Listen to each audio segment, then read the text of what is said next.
Bonjour, voici l'info CMA TV en bref. On apprenait lundi sur sa page Facebook de la fermeture prochaine de la boulangerie Sebloin et Fils à Cap-Saint-Ignace. En effet, les portes de l'entreprise cloront le 17 janvier prochain, après 67 années à offrir ses produits de boulangerie à la population de la région. On n'indique aucunement les raisons de cette fermeture. Il s'agit certainement d'un coup dur pour la municipalité qui perd ainsi une entreprise bien implantée et qui procure quelques emplois. La Sûreté du Québec souhaite mettre en garde la population d'un stratagème de fraude qui a été rapporté dans les régions du Kamouraska, Rivière-du-Loup, Témiscouata-les-Basques, Rimouski et Matane dans les derniers jours. Une dizaine de dossiers sont présentement sous enquête.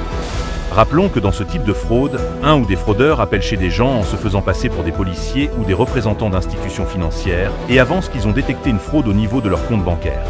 Afin de régulariser leur situation, le fraudeur demande à la personne de retirer de l'argent de son compte et de placer les billets dans une enveloppe avec ses cartes de débit ou de crédit à l'intérieur de sa boîte aux lettres, en prenant bien soin d'inscrire leur numéro d'identification personnelle, NIP.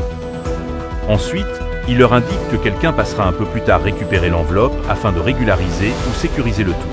Si vous avez été victime de ce stratagème, vous pouvez communiquer avec la Sûreté du Québec ou avec le Centre antifraude du Canada au 1-888-495-8501.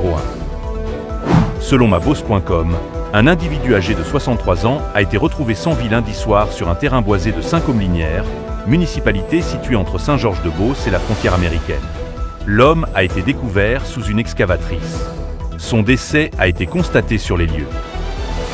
Au sport, le club de hockey l'Everest de la Côte-du-Sud débutait l'année 2025 avec un programme double contre les Rangers de Montréal et le Collège français de Longueuil, la fin de semaine dernière.